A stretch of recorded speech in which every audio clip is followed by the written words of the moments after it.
place on Earth quite like it. Here, the astonishing is commonplace. Turtles strike like snakes. And tarantulas share their homes with tiny frogs. This is a realm both beautiful and brutal, where adaptation is the key to survival. This is the wild Amazon.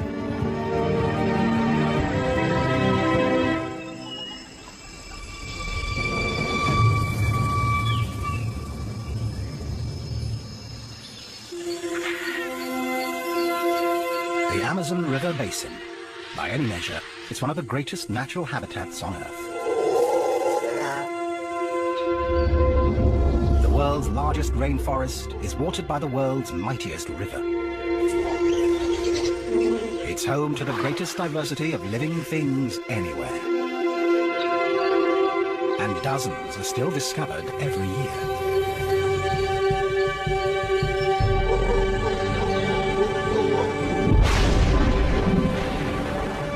But the Amazon is changing fast, threatening the animals and plants that have thrived here for millions of years. Their future hangs in the balance.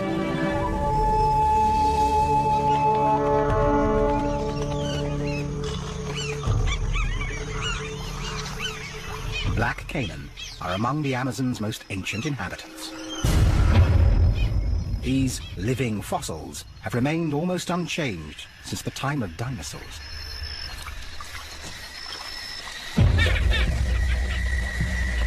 But recently, a strange behavior has been observed among caiman.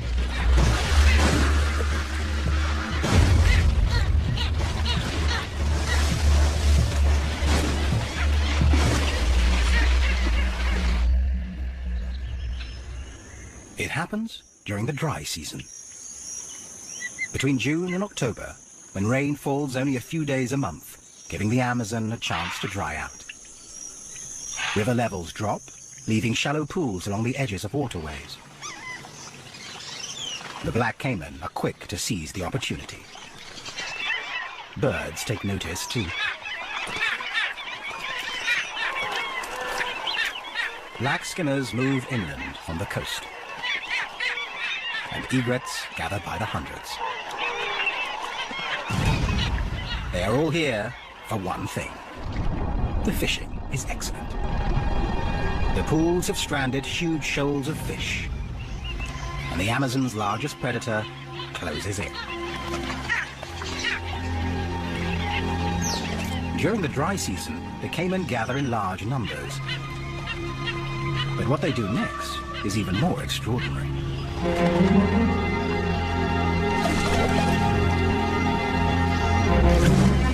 This strange behavior is still not fully understood.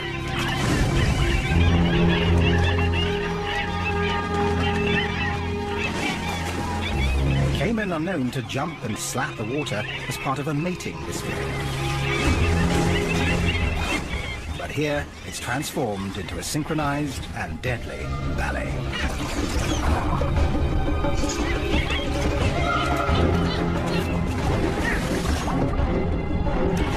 The caiman appear to be working in a pack to round up their prey.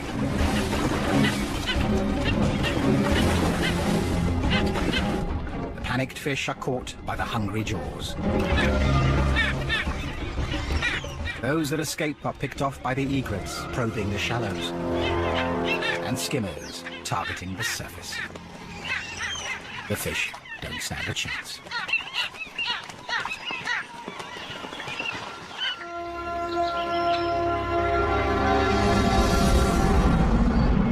The Amazon basin dominates the northern half of South America, stretching over 400 million hectares.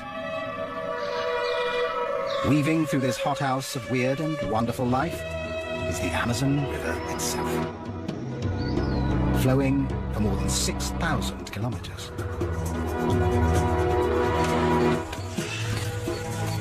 The creatures of this realm are part of a complex web of mutual dependence. Their interlocking relationships have evolved over millennia.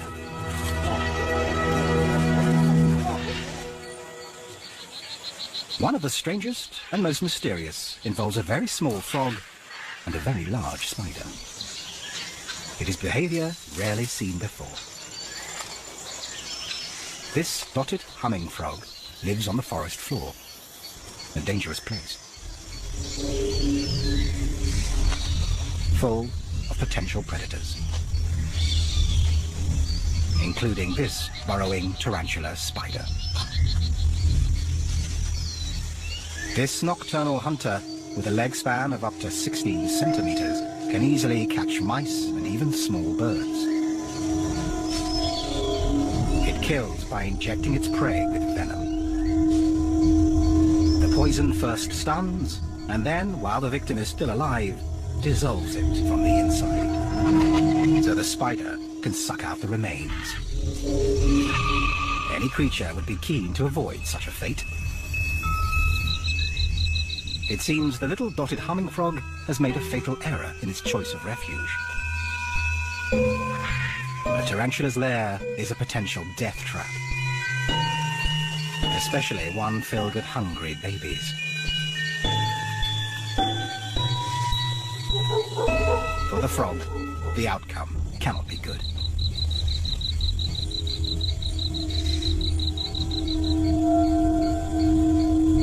Once it's within range, the spider will pounce and inject its deadly dose of venom.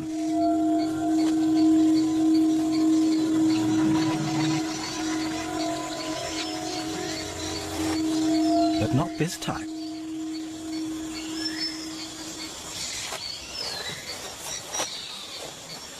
Hairs on the spider's legs allow her to detect chemicals on the frog's skin.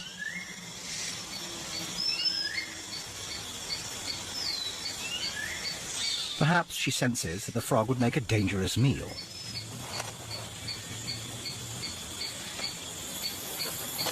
So why welcome it into her burrow?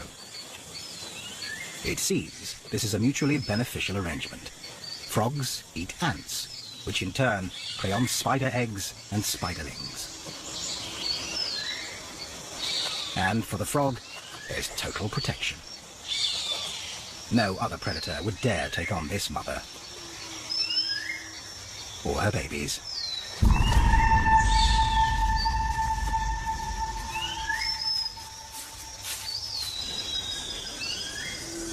Nearby, another remarkable story of cooperation and adaptation is unfolding. It involves a tree, a bee, and a razor-toothed rodent. A forest plant and two animals earn South American economies millions of dollars a year by doing what comes naturally. Brazil nuts really do come from Brazil, and most grow wild in the Amazon. But they depend on pollinators that have evolved with the necessary skills. The Brazil nut tree's pale, fleshy flowers have tightly wrapped petals. Prying them apart to reach the nectar inside takes a lot of muscle. Only the biggest and strongest bees can do it. For its efforts, the bee is rewarded with a sip of nectar. But as it struggles with the flower, it's also dusted with pollen. When the bee visits other Brazil nut flowers, the pollen shakes loose, the bee gets a meal, and the flowers are fertilized. The third party in this tale is a little mammal whose efforts ensure the Brazil nut tree lives on.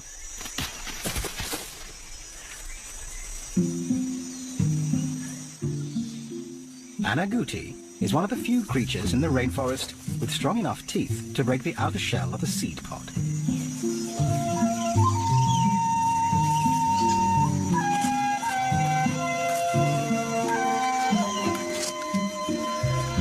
Its reward is a hearty meal, packed with essential fat and calories.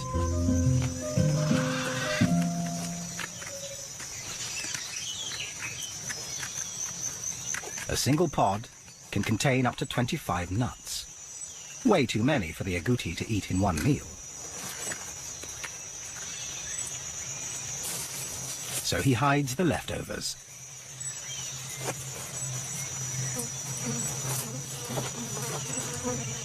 The agouti buries his treasure all over the forest.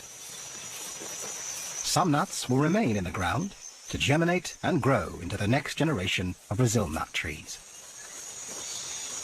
Ancient relationships like these are essential to the life of the Amazon. They have made the forest what it is today. But can they endure as the forest changes around them? Much of the Amazon basin lies in Brazil, where deforestation is a major problem. Trees are being burned to clear land for farming and cut down to meet the demand for lumber. Up to 80% of the logging is illegal.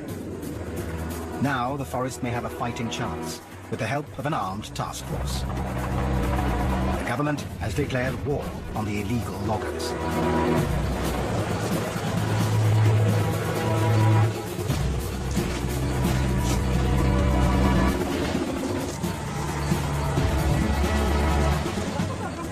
But protecting an area larger than India is almost impossible.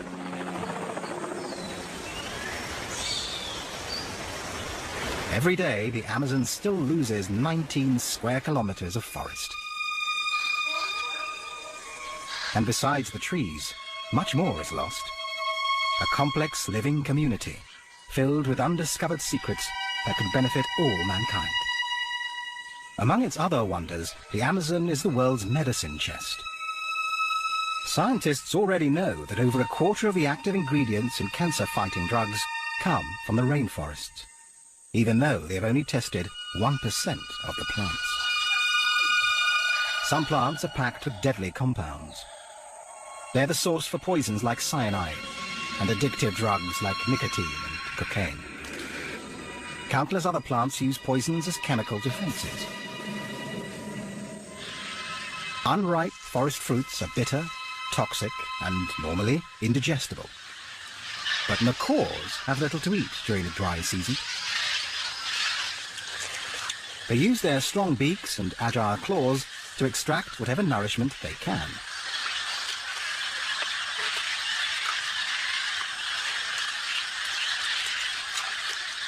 And then have to deal with a belly full of toxic plant matter.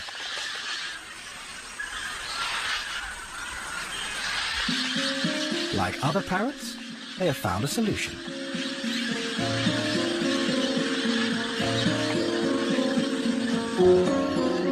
At this time of year, parrots will travel more than 15 kilometers every 2 or 3 days to a particular bend in the river. They're heading for clay banks, exposed by the river as it dries and recedes.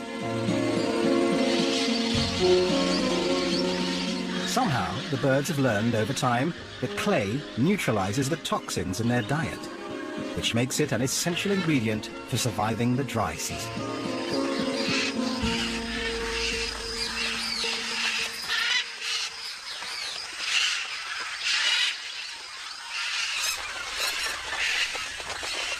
The cliffs also provide the perfect place to meet and greet others of their kind.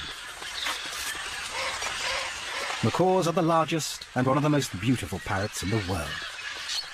In South America, there are 17 different species, all with stunning and brilliant plumage.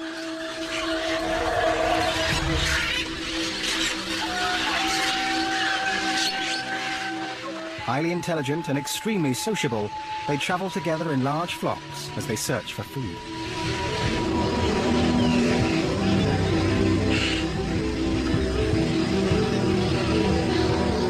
They carry on a seemingly endless conversation of loud squawks. Socializing is more than a way to pass the time. It's a chance to find a mate.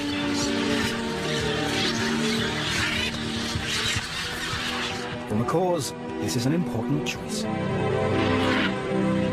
They mate for life. A faithful partnership that can last for 50 years. Macaws aren't the only creatures that must deal with plants that are poisonous, tasteless, or just difficult to eat. It's a common problem here, the plant's defense against voracious vegetarians. But few creatures are as ingenious as the Amazon's most numerous inhabitants. The leaf-cutter ants have been hard at work here for over 50 million years.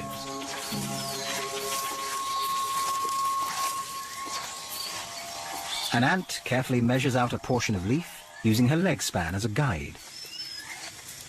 Then she removes the piece using jaws that vibrate 1,000 times a second.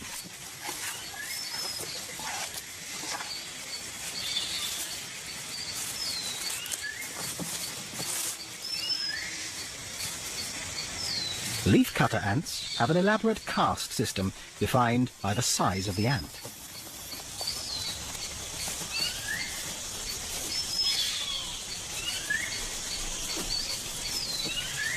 The largest are the soldiers, who stand ready to defend the long lines of medium-sized foragers as they carry the leaf sections back to the nest. The foragers lift loads up to 20 times their own weight, the equivalent of a human carrying a small car. Smaller ants act as additional guardians for the workers, ever vigilant, even when they're hitching a ride.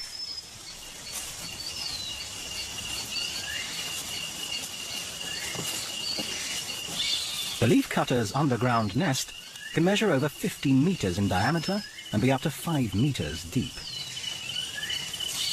It's home to up to 8 million individuals. What happens inside is extraordinary. Within the nest, leaf portions are handed over to the smallest caste, the gardeners. They chew the leaves into a sticky mass and store it in special chambers.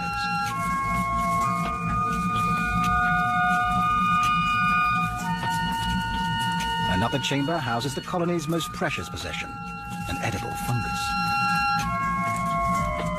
A gardener cuts off a piece of the fungus and carries it to the new stash. In no time, it will begin to grow on the leaves. It's this fungus, not the leaves, that feeds the ants. And they cultivate it as carefully as any human gardeners. It's an amazing adaptation, one that has taken millions of years to perfect.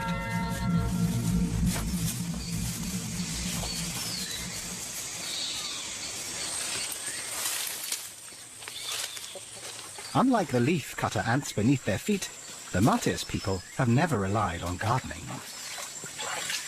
Instead, they gather plants and hunt. One of nearly 200 native tribes still living in the Amazon, their first contact with the outside world was as recent as the 1970s. Since then, an estimated third of their population have been wiped out by Western diseases. And the survivors now live in the protection of a national park.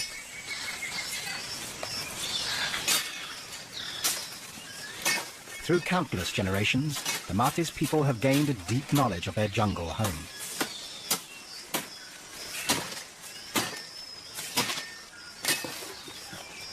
They understand how to make use of the poisonous plants around them. The bark of a liana is essential to their survival.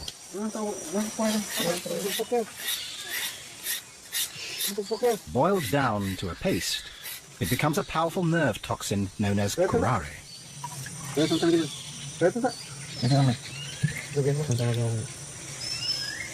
Curare can act in seconds, paralyzing chest muscles and suffocating victims to death.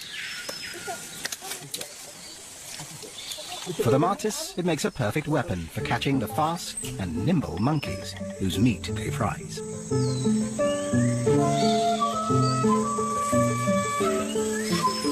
All of South America's primates dwell in the forest canopy, rarely venturing down to the ground.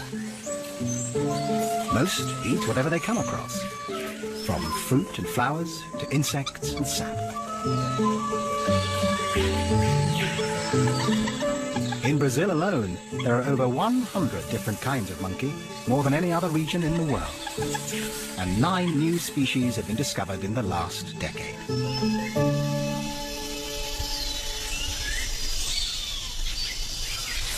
Common squirrel monkeys are one of the most successful. they're found throughout the Amazon.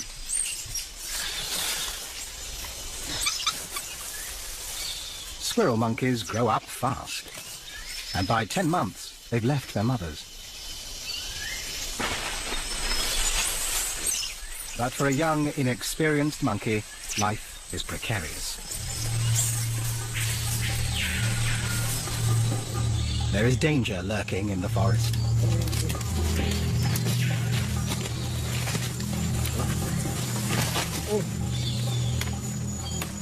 The martyrs tribesmen are on a monkey hunt. They've already prepared the tips of their arrows with curare. But catching a fast-moving target takes more than a lethal weapon. So they turn once more to the forest plants to gain an advantage.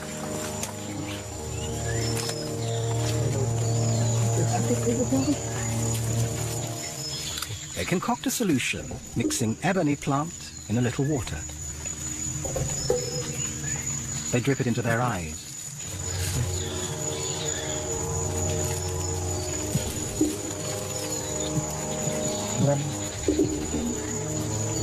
The procedure is excruciatingly painful.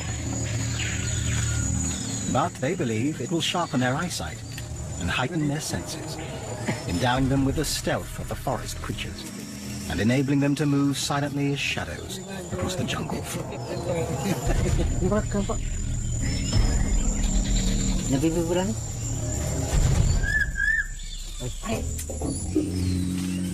Armed and ready, they head into the forest.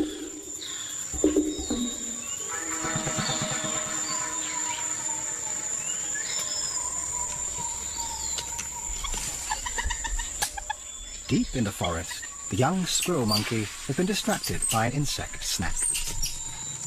He's fallen behind the rest of the troop. Below him, the predator stalks. The martyr's hunters are on his tail. His speed and agility make him a difficult target. But the hunters are armed with powerful weapons, poison-tipped arrows, plus their deep understanding of the forest. The animal calls perfected by the martyrs confuse the young monkey.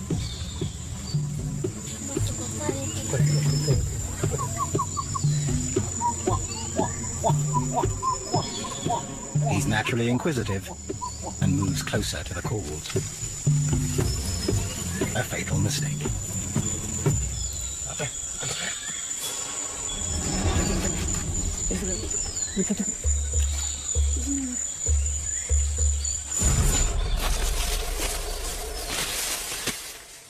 The poison brings paralysis within seconds. Life in the Amazon is tough, but the forest provides for all its inhabitants, once they master its secrets. But most of the creatures they share the forest with have been here much longer. One of the weirdest has lived here for 3 million years. It lumbers through the undergrowth, a 1-meter-high plant eater, a close relative of the rhino and the horse, with a snout like an elephant's trunk. This is the tapir. It's well equipped for a life of browsing. At over 200 kilos, he's the Amazon's largest herbivore, with a nose finely tuned for sniffing out edible plants. Essential when many of the forest plants tend to be tough, toxic, or low in calories. Spending hours wandering through this hostile environment in search of food is hard work for a heavy tapir. But it has to reach huge quantities to produce enough energy to survive.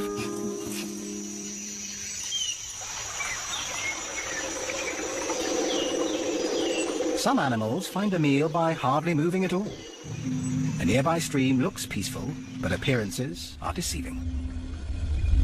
Camouflaged body armor is a useful asset for an ambush predator.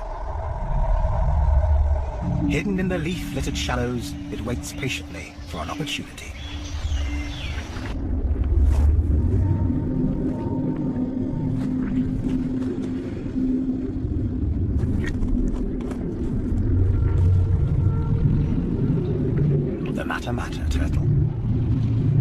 bizarre creature has been polishing its deadly tactics for millennia.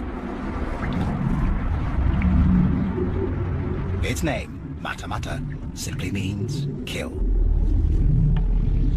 It remains motionless. But as a reptile, it must breathe air. The Mata Mata does that by extending its specially adapted neck, moving slowly to avoid detection.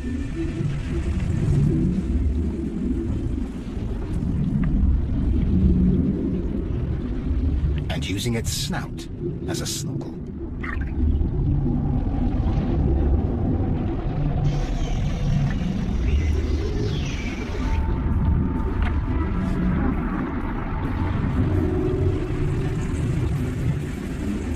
When a fish gets close enough, the Mata Mata opens its huge mouth, creating a vacuum.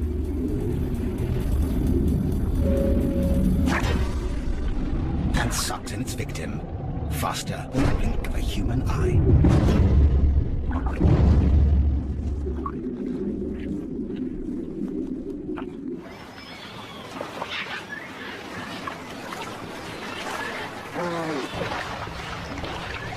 Farther down the river, an unlikely resident of the Amazon waterways abandons the shrinking lagoons of the dry season and heads into open, deeper waters.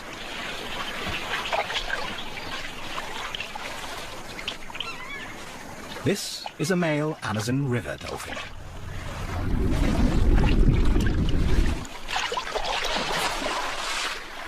Most dolphins live in salt water, but this species adapted to the rivers long ago.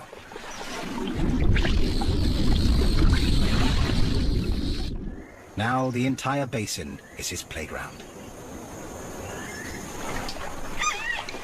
Like other dolphins, he uses sonar to hunt. That comes in handy in these murky waters. But unlike his marine cousins, unfused bones in his neck make it much more flexible. A crucial adaptation when he hunts in smaller rivers, often choked with tangled vegetation and tree roots. Males and females stay apart for most of the year. But now, at the height of the dry season, this dolphin has come to a wide stretch of water, looking for a mate. When he finds a promising female, he begins a strange courtship dance.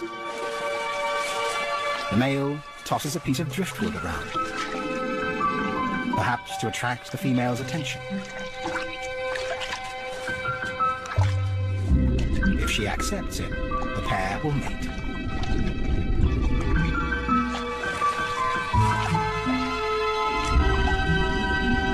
The female will move into small lakes and lagoons nearby. Quieter backwaters that will provide food and shelter as she awaits the arrival of her single calf.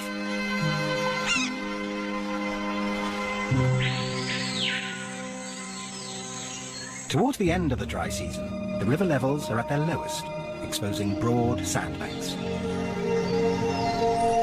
For one huge and ancient creature, this new and temporary landscape offers a brief opportunity essential to their future survival.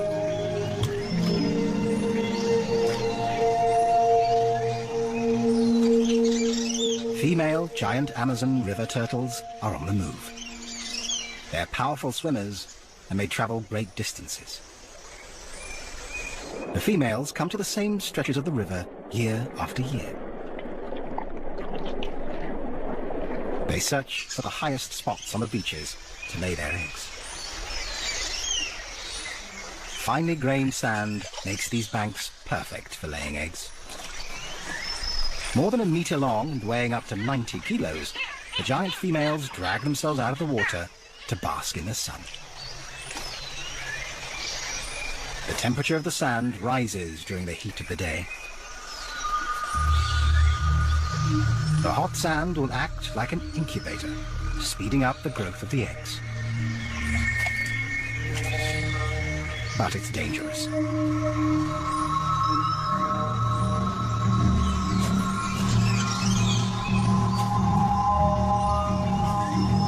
The Amazon's top predator is on the prowl. With one of the strongest bites of all big cats, a jaguar can easily puncture a turtle's shell. The females retreat to the safety of the water. The jaguar can wait. But the turtle's clock is ticking.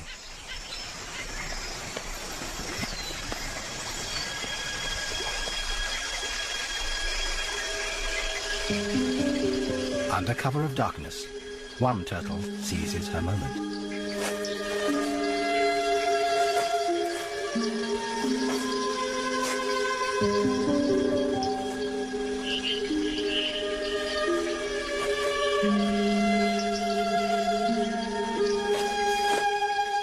Once the hole is dug, she lays her eggs and covers them gently with sand.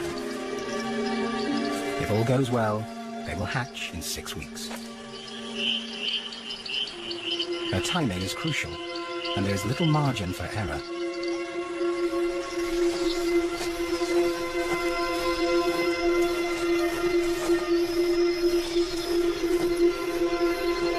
In a few weeks, the rains will return and the beaches will be washed away.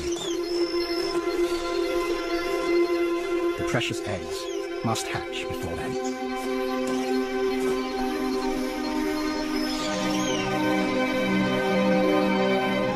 It's a precise timetable, and the turtles have followed it for countless generations.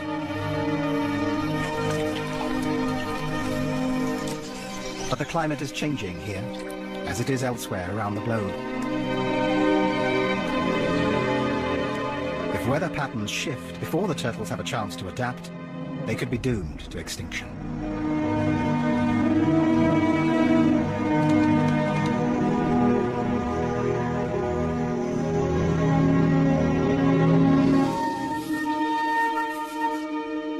Another river dweller faces a similar climate crisis: the giant river otter. Giant river otters are rare and endangered, with fewer than 5,000 remaining in the wild. They're the largest of their kind, measuring up to 2 meters long.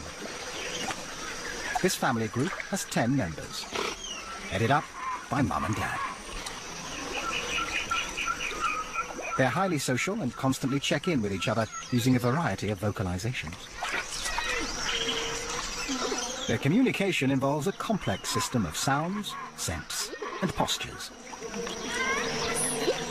Locals call them the wolves of the river, and they are proficient predators. With their wing-like tails, webbed feet, and sleek fur, they're built for the water, and have no problem catching enough to eat.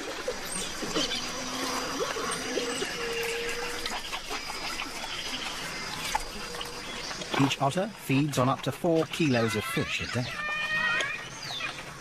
Every year, at the start of the dry season, the mother otter relies on river levels falling to expose patches of dry land where she can make her den.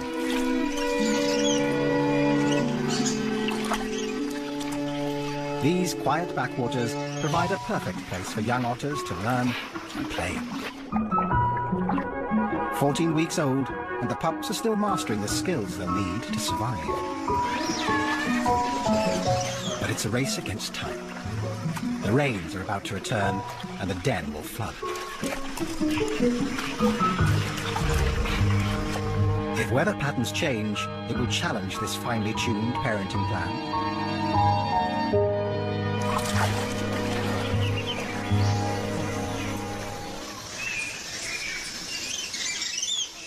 One creature may be better equipped to deal with climate change. It's the world's largest freshwater fish.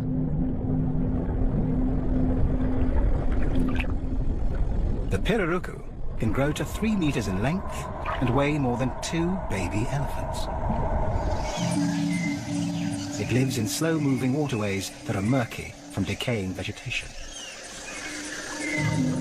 Tannin in the leaves turns the water acidic. Not ideal for most fish. And as climate change causes temperatures to rise, oxygen levels are likely to fall even further. But the pirarucu has an amazing secret weapon.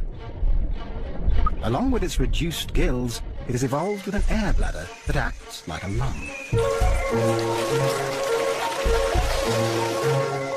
The pirarucu rises to the surface for a gulp of air, taking in oxygen through its mouth. It is uniquely adapted to exploit areas avoided by other large fish. And the low oxygen levels render its smaller neighbors sluggish, making them easy targets.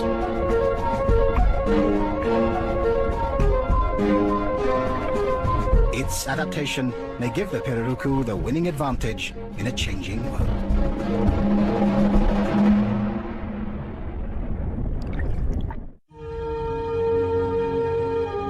Logging in the Amazon is turning stretches of forest into islands of isolated vegetation. Every species will have to be able to move or adapt in order to survive. And not all creatures are mobile. This pale-throated sloth prefers the security of a canopy and only comes to the ground once a week to defecate. When he does, he's limited to a crawl.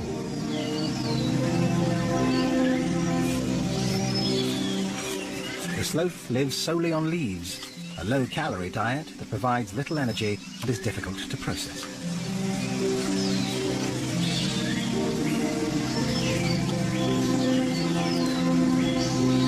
So he spends up to 18 hours a day resting and digesting.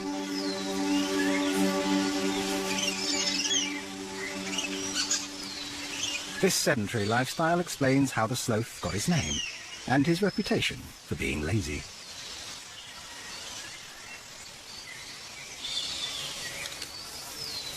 Only the calls of a nearby female get him moving. With poor eyesight, he's reliant on his other senses to find her.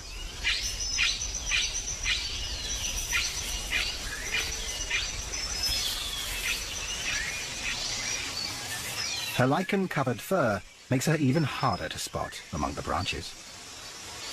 It's also a cozy bed for her 3-month-old baby boy. He's still relying on his mother for food and protection. It'll be another 5 months before he's on his own.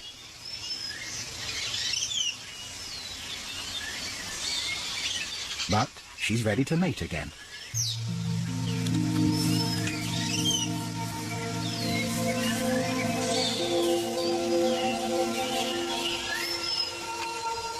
Sloth courtship is slow and graceful.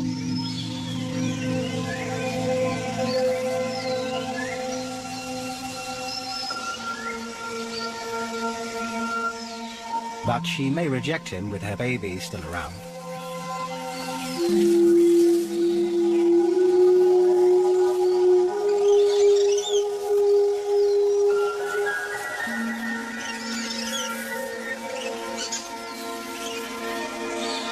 If these sloths mate successfully, the female will give birth in about 6 months, by which time her son will be independent. But what kind of future does he face?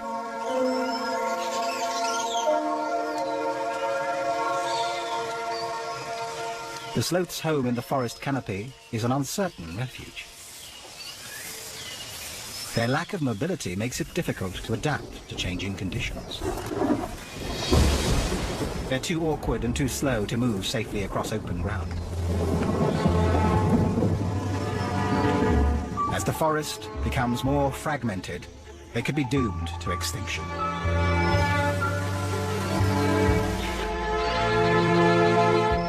The creatures of the Amazon have developed their incredible survival strategies over millions of years.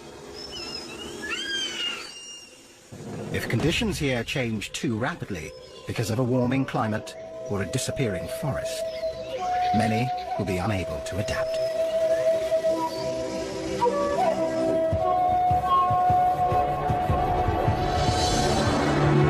This time, they're fortunate, and the rains are arriving on time as a new season begins.